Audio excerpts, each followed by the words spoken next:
One thing I really want to share with people is learning how to serve and to lead is very important. And in order to do that, you've got to learn to follow first. And I've been very fortunate in my career. I was thinking about when I interviewed here with the Mavericks, St. Marshall, who's legendary, in this industry, the first woman CEO, first Black woman CEO of a major sports franchise, interviewed me. Welcome to Leadership Sovereignty, the podcast. What does it really mean to lead? Philip McKiven shares how following with humility, serving with boldness, and leading with faith transformed his life. From the depths of a submarine crisis to the C-suite, hear lessons in leadership, social growth, and divine timing. This episode is rich with real talk and real impact. Enjoy the show.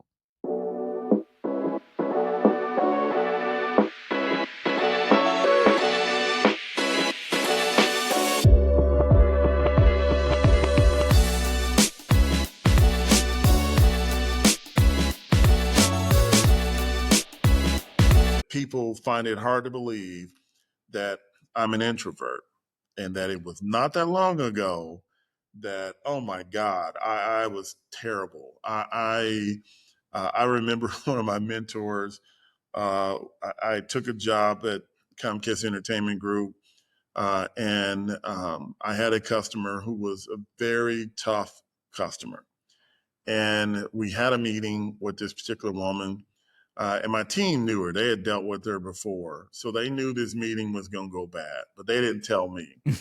So we have the meeting, and 20 minutes in, she just says, stop. I'm tired of hearing this. I don't want to hear none of this crap anymore. You guys in technology, you suck, and you got to do better, and I'm not dealing with you. Okay.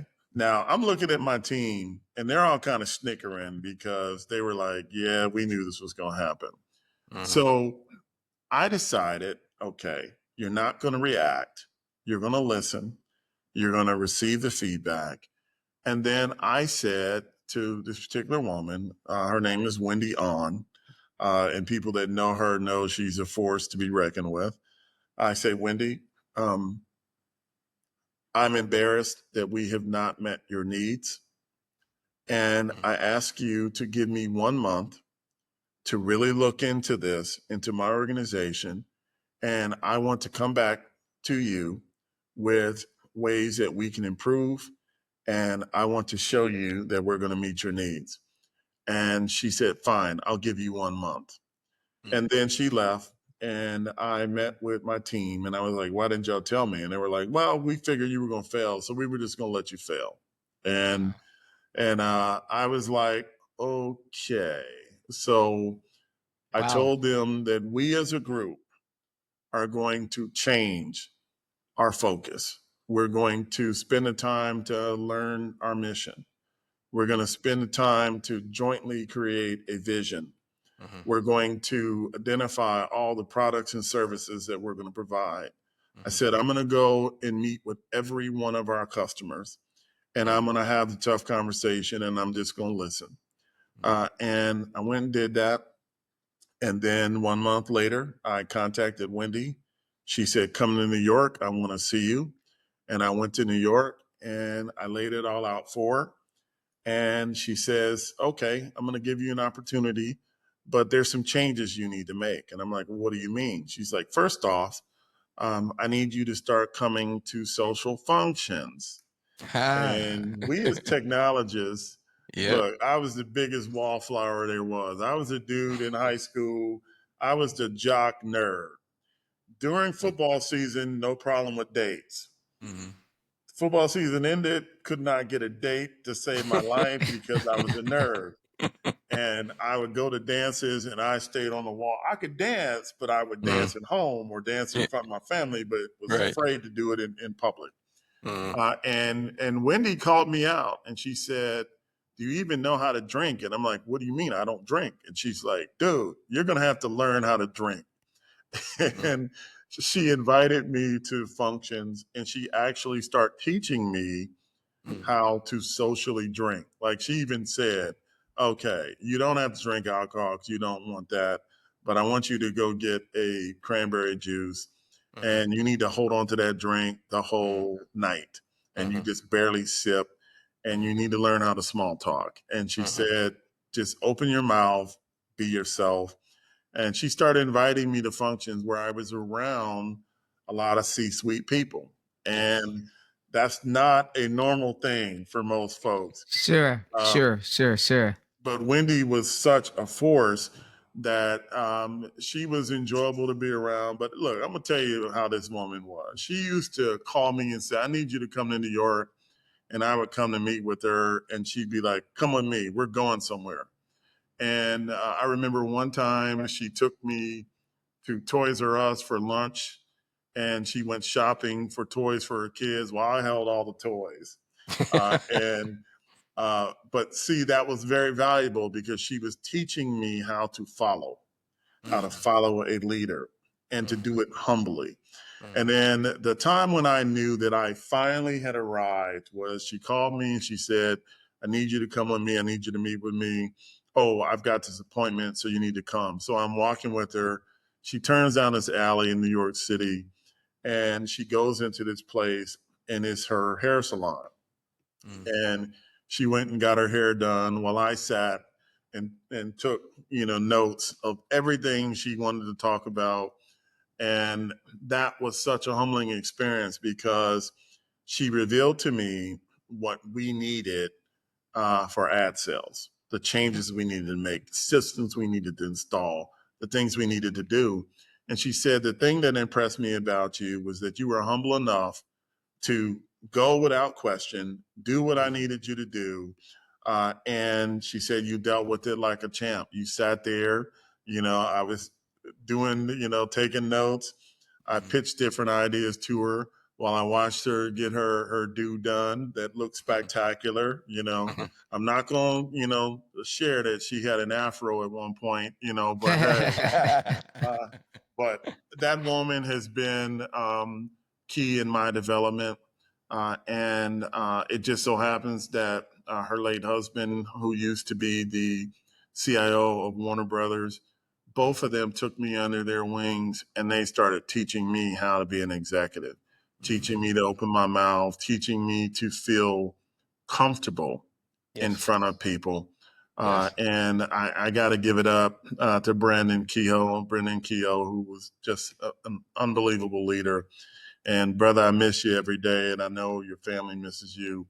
But Wendy, one of those key people in your life that can change everything, and she was one. So I hope I answered your question. Yeah. No, this is so rich, man. I'm digging so many nuggets. So you gotta expound a little bit more on the stepping out of being exclusive and being social, right? I talk about that all the time. I'm like, I like to say in this day, the value of human connection trumps any credentials. Right. Your ability to connect with people, and you have to be social to do that, which we as technology people are typically not that by nature. We are social antisocial. currency. That's social currency, man. We got to get that currency. And I'm going to tell you right here, Phil, that cranberry play, man. Hey, I go to it all the time. That's my play. Hey, I've stepped it up a little bit. Can you throw a lime in there, please? Yeah, there you go. Oh, then you're official. You're the man. Oh no, look. Unfortunately, if we don't grow up in environments where, take for example, if our parents didn't work in technology or were in these higher positions, a lot of times we're not going to learn. We're not going to know. So especially being a person of color or a person of a different gender or sexual orientation, a lot of times you're on the out, and one of the biggest things that we have to learn is to become comfortable with being uncomfortable. I don't know how many times I'm the only person in that room that looks like me. Right. Yep. Or Yeah. I've been in situations where you see these group of people talking and nobody's talking to you, you know, and I've had to learn how to force myself to go into a room where I don't know anybody Yes. and to go up to people and speak to them. Yes. And I've learned the importance of humor, the importance of, Good. you know, saying little things that get people's attention, being able to learn to laugh at yourself and not take yourself too serious is important. Yeah. And I will say that, you know, for me, and one thing I really want to share with people is learning how to serve and to lead is very important. And in order to do that, you've got to learn to follow first. And I've been very fortunate in my career. I was thinking about when I interviewed here with the Mavericks, St. Marshall, who's legendary, you know, in this industry, the first woman CEO, first Black woman CEO of a major sports franchise, interviewed me. And I still remember when I walked in, she said, "This interview is going to be the quickest interview you've had, and it will either go very well or you're going to crash and burn. And I'm only going to ask you one question." And, you know, years ago, I would have crumbled at that because I would have been intimidated by it. But now, over time, you learn to just accept those moments and to open your mouth. And you learn how to breathe and pause. And she said, "I've got one question for you." And I said, "Well, what is it?" She said, "Tell me your leadership style and philosophy." Mm. And at the time, I paused and I said, "Well, Sent, do you mind if I tell you a story?" She's like, "Sure." And I proceeded to tell her a story about being a submariner in the U.S. Navy, where many years ago I was aboard the fast attack submarine, the USS Dallas. You know, so ironic how that goes. And I was put in charge of damage control. And what that means is if something happens on the sub, you're the officer and leader that's going to lead that team to go deal with the problem. So we were down in the Caribbean. We were doing prospective commanding officer drills. We had unfortunately engaged a Soviet submarine that thought we were being aggressive. We weren't, but they thought that. And they decided to shoot their torpedoes at us. And I would tell you that there's no greater fear than being in that situation because aboard the Dallas, our captain was extraordinary. And we drilled and we trained and we trained. So you think you're prepared for that moment, but in reality, you're not until you really face it. And obviously, they missed because that's why I'm here, but we didn't miss. And when I had to assemble the team, we went to the galley. I had 20 men down there looking at me, and my orders were to take those men, go into the space that was damaged because we had a breach in the hull. And what that means is we had a small crack in the outer shell of the sub. And I'm sure you could imagine. And Ralph, I know you're a military guy. So when that crack happened, water starts rushing in. And when you're on a sub, you're your own fire department, your own police department, you're everything. It's up to you for the sub to survive. So I'm there, and these 20 souls are looking at me, and they're all scared. And I'm going out of my mind. I'm thinking, oh my God, I'm going to die. My family's not going to know what happened because the U.S. Navy's probably not going to say what happened. You know, I'm just going to be missing at sea. And all I could think about was, I haven't even had my children yet. I haven't even gotten married. I haven't experienced life yet. And all I could do was pray because I was so scared. And I prayed and I said, Father God, if this be my last day on earth, at least show me the faces of my children. And I got caught up into a vision, and God showed me my children as adults, and He showed me my children's children. And I went from total fear to total faith. That fear went away, and I looked at those men and I said, I don't know what you believe in. I'm not here to proselytize to you, but I'm going to tell you that there are no atheists in foxholes. So whatever you believe in, you know, I'm going to pray. I think we should all pray, and then we're going to get after it. And we ended up all holding hands. We prayed, and I said, men, let's go. So we got to the space, and I decided, how in the world can you ask these men to go down there if you're not willing to do it yourself?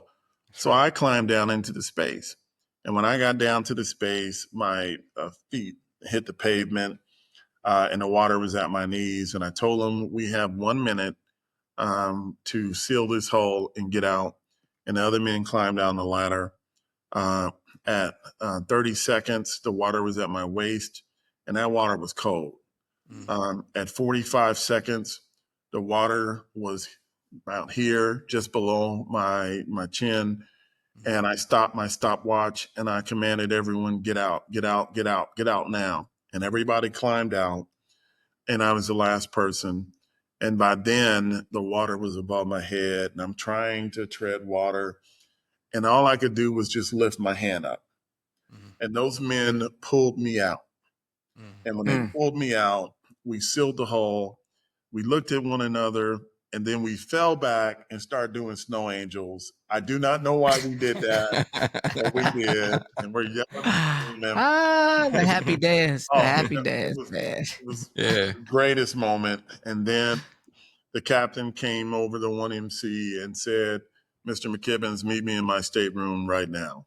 And, you know, everybody's like, oh, you know. And I go to his stateroom, and he says, Mr. McKibbins, what the hell were you thinking about? Do you know we spent $2 million training you as an officer, and we can't lose you? You send the men there. You don't go into space yourself. And I looked at him and I said, sir, in all due respect, how can you send a man to his imminent death if you're not willing to put your life on the line for him? And I said, I needed to go down in that space so that they could have faith. And that's why I did it.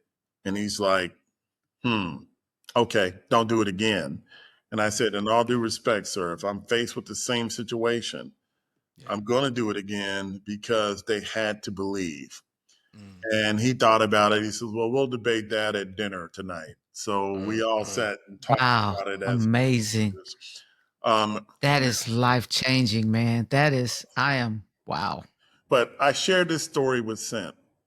Sent teared up, and she said, when can you start? And I was like, well, when do you need me? She's like, Monday. And I'm like, oh my God, that could be a problem because I'm taking my wife on vacation, but I'll be there. And I left, showed up in Dallas, and that was almost 17 months ago. And last week, I was just finally getting my furniture from California because I was willing to take the call and to jump and to provide a service immediately.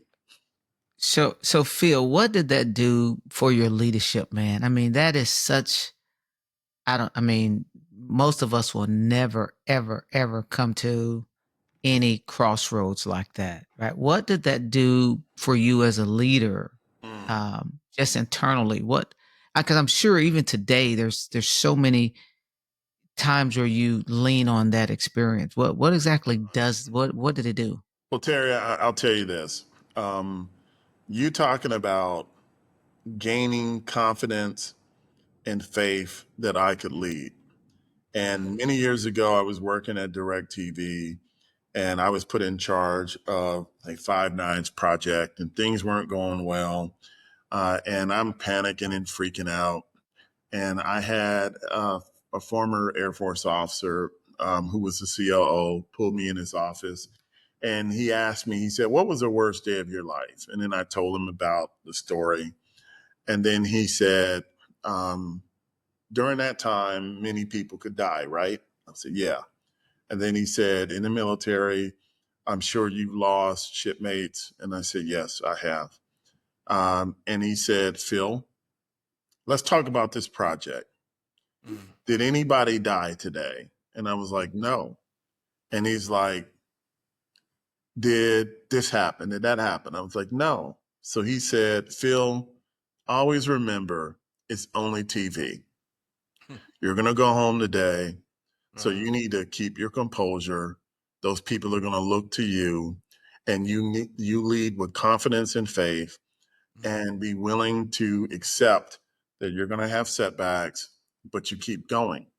And that shaped me, and it really made me think about what I shared with you. And it made me think about, you know what, you're going to make mistakes. You're going to fail. The important thing is that you learn from it, and that you get better every day, and that you help other people. But see, I'm a person that God has blessed me immensely. I'm here because of faith. I'm here because of understanding that I think of fear as an acronym, meaning fear to me is false evidence appearing real.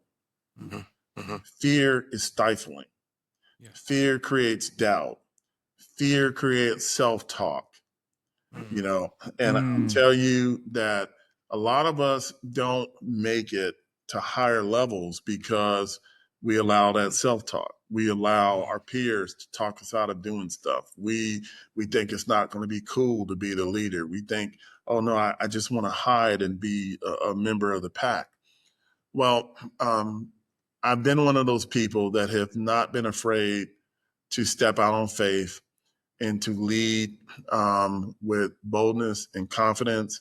I've not been afraid to speak truth, to be a person that's willing to give whatever it takes to be successful.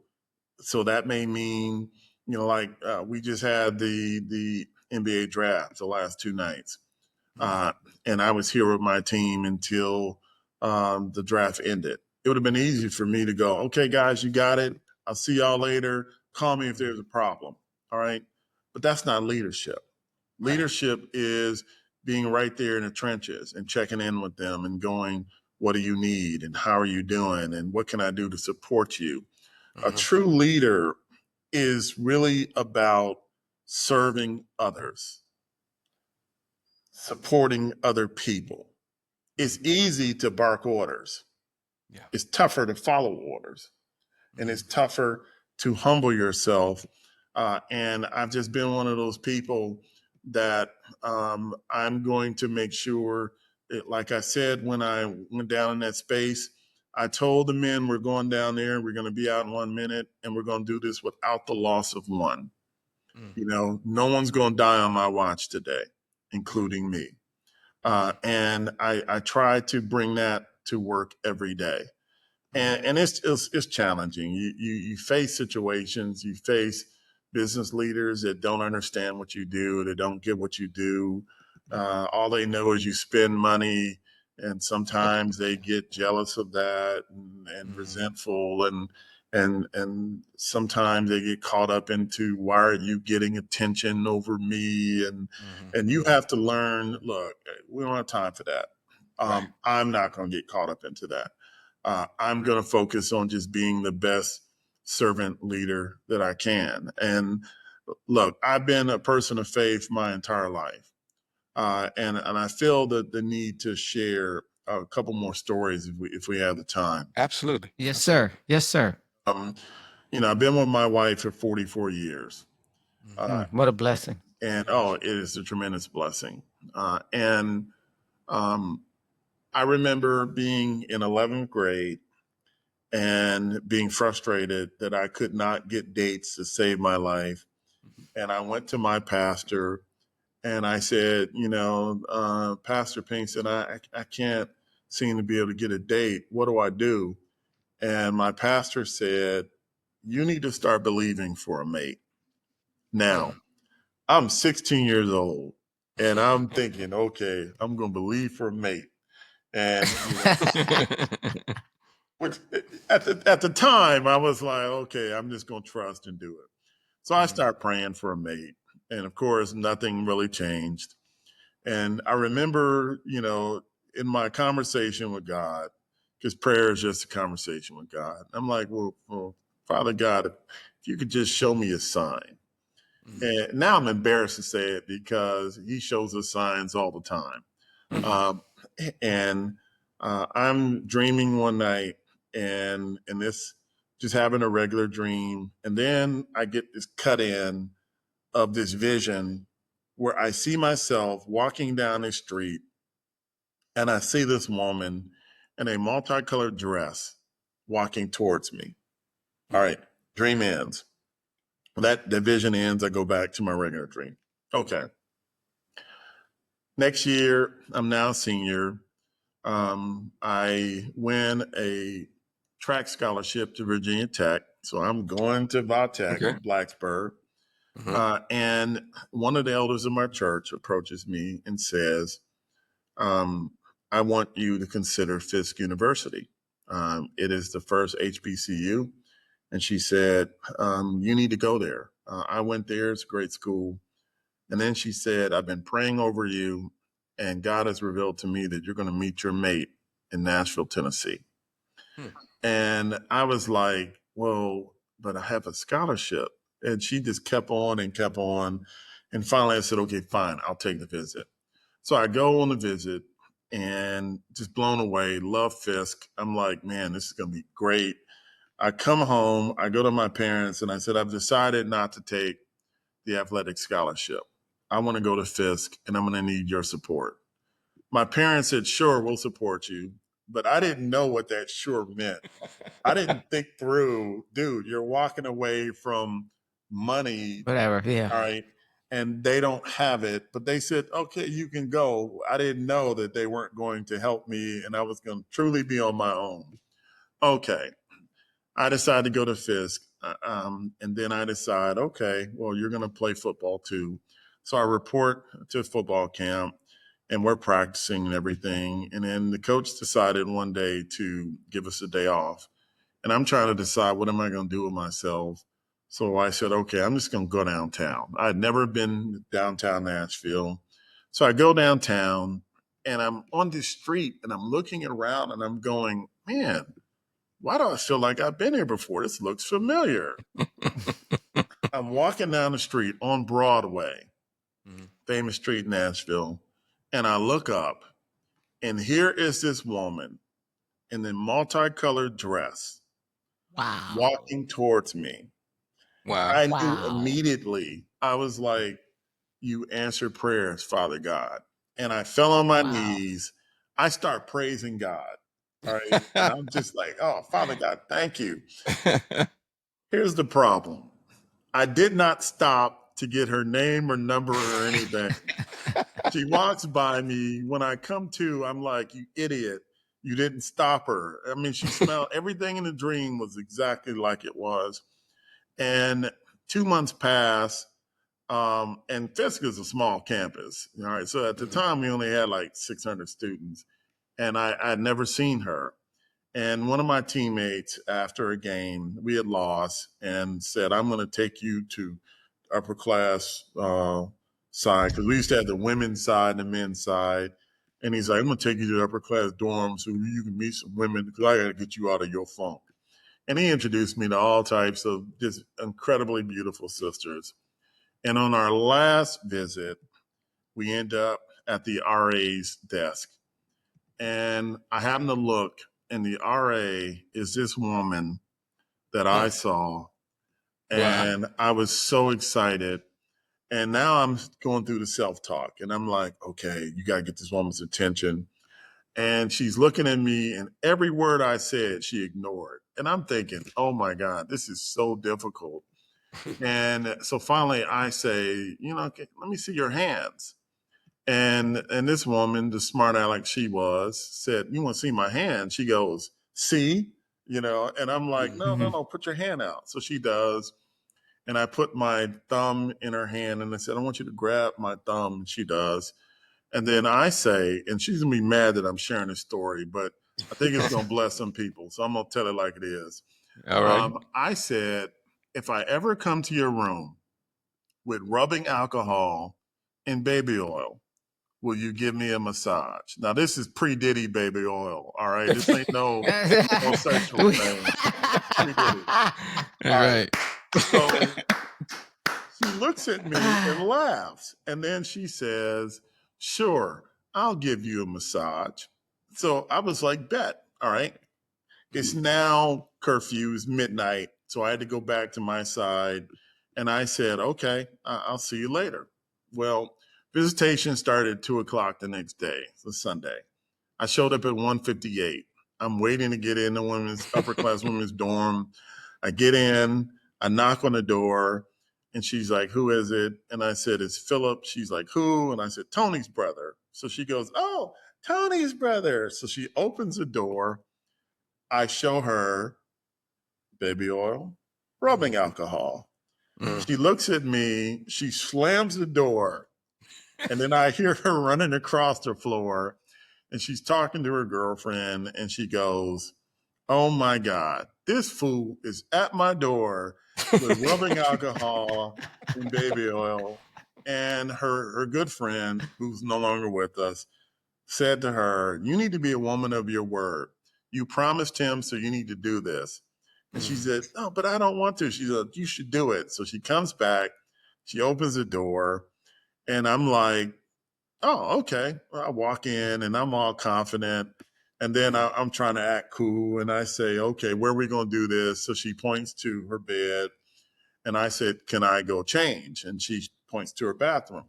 So I go in the bathroom. I take off my trousers, but I actually had on swim trunks. I put a towel around me. I rolled the towel down in the swim trunks and I showed plumber crack. All right. Because I wanted her to think that I was butt naked. I come out, she sees me, and she goes, oh my God. She puts her hands over her eyes. And then I show her my backside. And then I said, well, okay, we're going to do this here. She's like, yeah.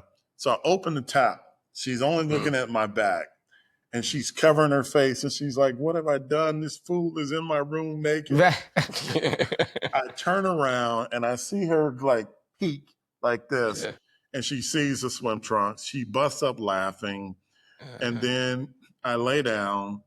And then she says to me, if anybody on this campus hears that I did this for you, I will never speak to you again. So she gives me the massage and we talk. All we did was talk. We watched TV. And it was the most engaging conversation I'd ever had. And I look up and I realize it's 5:55 and we had our team meeting at 6:00. And I jump up and I'm like, I'm going to be late. And I thank her. And she said, remember what I said? I don't want to hear a word about this. I take off sprinting. I run all the way across campus. I get to the gym, get in my seat. My teammates are freaking out because I was the dude that never missed curfew, was always 10 minutes early. And I'm the last one showing up now. So they're thinking something happened to me. And when I come in, I got this gigantic smile on my face. And the guy who took me over to the upper class women's dorm looks at me and he says, man, you must have got some. And I was like, why would you think that? I'm like, dude, I just had a great day. That's all I'm going to say. And I go see her the next day and we talk. And then I see her every day. And then we decided to go to the steps of Meharry. Now it's Wednesday. And we stayed up all night and talked. And I had never had a conversation with someone like that before. And, wow. And by Friday, I go see her and she says, let's walk on the yard together. And there's a spot, a Fisk, in front of Jubilee Hall that at the time was like a little lover's lane area. And you only walked in that area if you were dating someone. And we were holding hands. And that's when we revealed to the world that this beautiful woman decided to go with a freshman, and she was a junior. So you could imagine Yeah. her Yeah. picking a Yeah. freshman Yeah. didn't, help her rep. But that is the epitome of life and faith. Yeah. Wow. By asking That's God, amazing. by believing, and then 44 years later, I'm still with this woman. I'm excited to be with her. It's beautiful. And even when I've done knucklehead things and done things that I should have done, she's stuck in there with me. And she is a vital part of my life. And I'm so blessed to be in her life. I'm blessed that she bore my children. I'm blessed that we've been through the ups and downs. I'm blessed. Thank you for listening to the Leadership Sovereignty Podcast. If this content blessed or helped you in any kind of way, support us today by subscribing to our YouTube channel, clicking the like button for this episode, and sharing this content with others that you think it will help. Until next time, stay safe, peace, and blessings.